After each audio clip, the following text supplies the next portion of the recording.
In this short video, you are about to see how an ancient Bible prophecy predicting 2,500 years of history in advance impacts you and I who are living in these end times.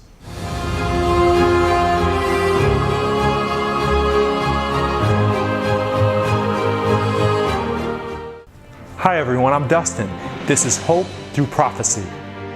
The book of Daniel was written in the 6th century BC. Skeptics have tried to discredit this book by placing the date of its writing at a later time, but archaeological evidence such as the dating of the Dead Sea Scrolls help show that Daniel was indeed written during the time the Bible claims. As we turn to the 2nd chapter of this apocalyptic book, we find ourselves in the courts of ancient Babylon. The great king Nebuchadnezzar has invaded Judah and has taken Daniel and his friends captive, with the intention of educating them in the Babylonian system. The chapter begins with the king being troubled by a startling nightmare. He calls for the best and brightest men of his kingdom to reveal to the king both his dream and its interpretation. These pagan men accurately declare to the king that there is not a man upon the earth that can shew the king's matter. There is none other that can shew it before the king except the gods. These men knew that only a divine power could actually reveal the unknown. In his fury, the king then announced that all the wise men of Babylon should be killed. The message soon came to Daniel and his friends, Hebrews who worshiped the God of the Bible. Rather than panic, Daniel calmly requested some time so that he could join his friends in prayer, seeking an understanding of the king's vision. His prayer is recorded in Daniel 2:20-23. Blessed be the name of God forever and ever, for wisdom and might are His. And He changes the times and the seasons. He removeth kings, He setteth up kings. He giveth wisdom unto the wise, and knowledge to them that know understanding. He revealeth the deep and secret things. He knoweth what is in the darkness, and the light dwelleth with Him. I thank Thee and praise Thee, O Thou God of my fathers, who hast given me wisdom and might, and hast made known unto me what we desired of Thee, for Thou hast now made known unto us the king's matter. God had revealed the king's dream to Daniel. Daniel is then quickly whisked into the king's presence.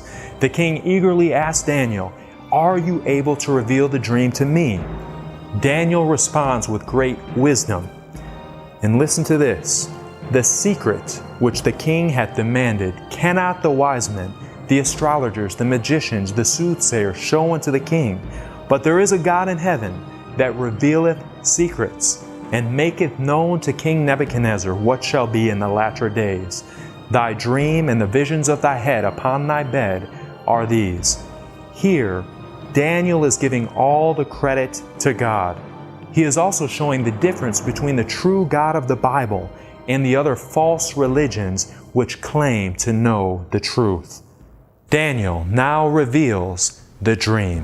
Thou, O king, sawest, and behold a great image.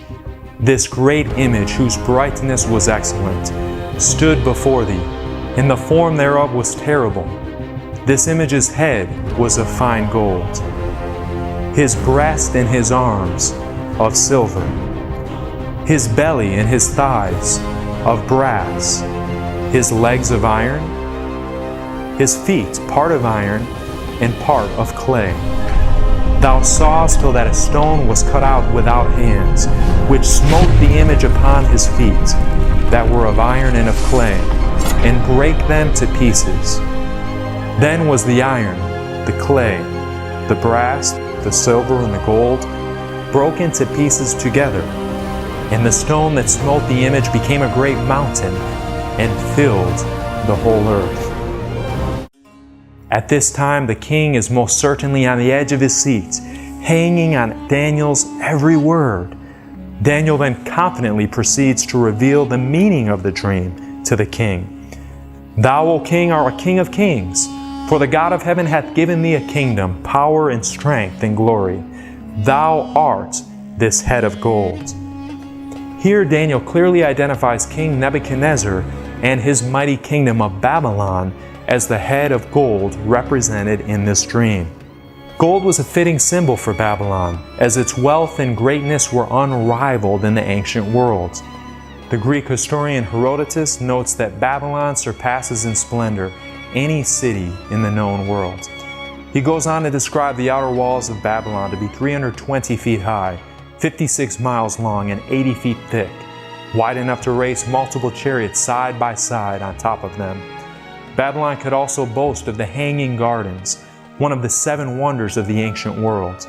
However, much to the king's dismay, his kingdom would not last forever. Daniel 2:39 reads, "And after thee shall arise another kingdom inferior to thee." The history books are clear that sure enough, Babylon would be overtaken. The Medo-Persian Empire would become the next great world power. Before Medo-Persia would come to power, the Bible identifies this kingdom by name. Daniel 8:20 specifically states the kings of Media and Persia. The Persian army, led by Cyrus the Great, conquered Babylon in 539 BC. Silver was a fitting metal for this kingdom, as Medo-Persia was inferior to Babylon and used silver as a primary mode of currency. Daniel continues to boldly reveal the king's dream by describing the third metal, and another third kingdom of brass, which shall bear rule over all the earth. Historians agree that this next kingdom, led by Alexander the Great, is none other than the kingdom of Greece. The Bible once again accurately predicted this kingdom by name centuries before it rose to power. Daniel 8:21 mentions the king of Grecia as being the king who would conquer Medo-Persia. Daniel next addresses the legs of iron. "And the fourth kingdom should be strong as iron. For as much as iron breaketh in pieces and subdueth all things, and as iron that breaketh all these shall it break in pieces and bruise." A more fitting description cannot be given for the next kingdom, the powerful empire of Rome. Known for their dominant army and brutal power, Rome has been given the fitting nickname the Iron Monarchy. This empire, described in the New Testament of the Bible, ruled during the time of Christ.